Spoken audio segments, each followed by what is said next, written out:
is Luke Hoang.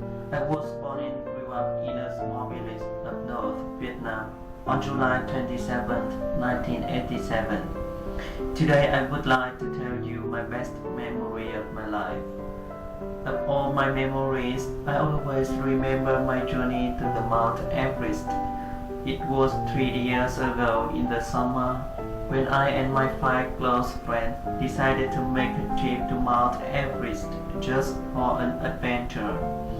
As you know, Mount Everest is the highest mountain in the world with almost 9,000 meters. It's located between Nepal and Tibet.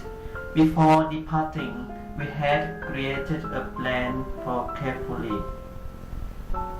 We raised all our money several months and looked for some necessary information that we should know about Mount Everest and what climbing equipment we needed to bring with us, such as sleeping bags, oxygen equipment, ice axe, rope, rucksack, goggles, torch, helmet, gloves, tents, campers, lamps, and food. We started departing for the trip to Mount Everest on the 3rd of July, 2011. We took a plane to Tibet and stayed in a hotel for a night. The next day, I went to meet the 8 Sherpas and made a contract with them that they would carry out equipment and we had to pay them $4,000 for the trip. Sherpa is not only someone who carries equipment but also is our guide. We went to a base camp 3 days later and had a little time for rest. The top of Everest was hidden by a lot of clouds. It was truly a big challenge for us, but we all were very excited to go at that moment. We put our trip into God's hand and asked Him to keep us in His safety. Mount Everest is the most dangerous mountain and there are many climbers who never came back from their trip. I carried my own 15 kilograms and started going. We had to rest every 5 minutes. As we rested, I often asked the Sherpas more information about Mount Everest and our trip. Sometimes he told me a lot of interesting information about some famous climbers who had reached the summit. I greatly admired them because many of them had climbed without oxygen like Monterey and Norton in 1922, or without any help from others like Reinhold Messner in 1995. He also let me know about the fastest climber Super Pember Dorji, who reached the summit in only 8 hours and 10 minutes. I took some pictures and kept going on. When it was getting dark, we found a place for the first camp. Everyone felt good for the first day of climbing. The weather was fine for climbers. Staying there, we met a last expedition from Europe. We talked and sang some songs together with Wouter. I sang a song named Bind Us Together, Lord, as a gift for making a friend. After that, I spoke English with Philip Thibault, a climber from Britain. Next morning, I got up earlier and prayed. I woke my friends up, but how hard it was to wake them up. They wanted to sleep a little more after a long day climbing. The weather was very cold and the wind started to blow. It seemed a difficult day for climbers.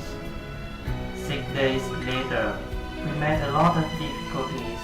The storm came and stopped our trip. We moved step by step slowly. It would blow us away easily.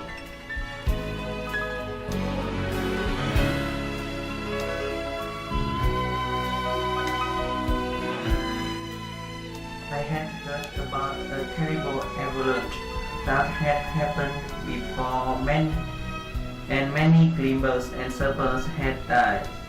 I thought it might happen at any moment to us. Avalanche is always a terrible fear for every climber. The winds were very strong and we couldn't climb anymore. We were asked to stay in Camp 3 because of a bad weather day.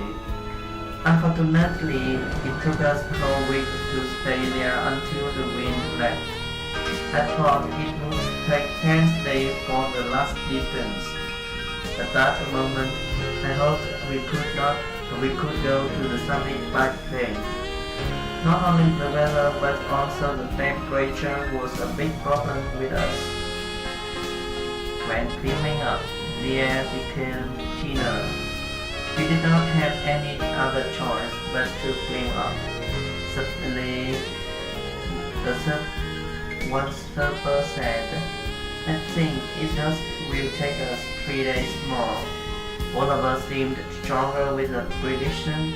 We felt very excited and hoped 3 days would go fast. In a minute, I saw many clouds passing by and touching my face. I felt as if I was flying on the clouds. It was a very nice experience with me. 3 days already passed and we were still 350 meters below the top. We found a place for Camp 7. At that night, the storms came up and were stronger than before. Our tents could be blown into a valley below. It snowed heavily and the temperature fell down negative 30 degrees.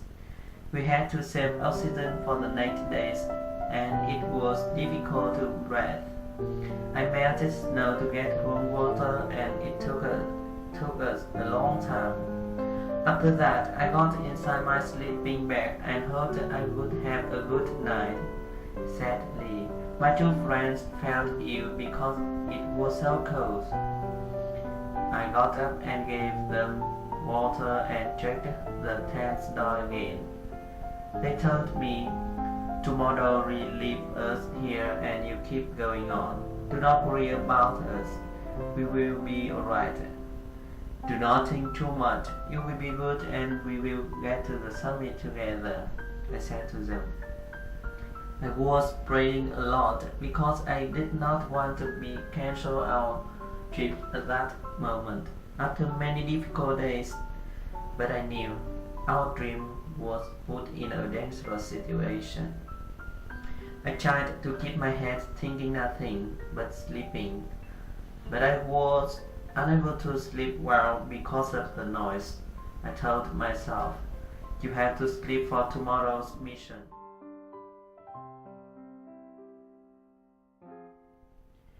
Next morning, my two friends were better and we set out as planned. 4 surfers went down while the 4 surfers were waiting for us at Camp 7. We decided to leave everything there except oxygen, little food, water, and camera to make sure that we could climb easier. It had just snowed the previous night, which meant it was easy to sleep. We sometimes had to climb on hands and knees at 8,700 meters. The view was so wonderful with many clouds around us.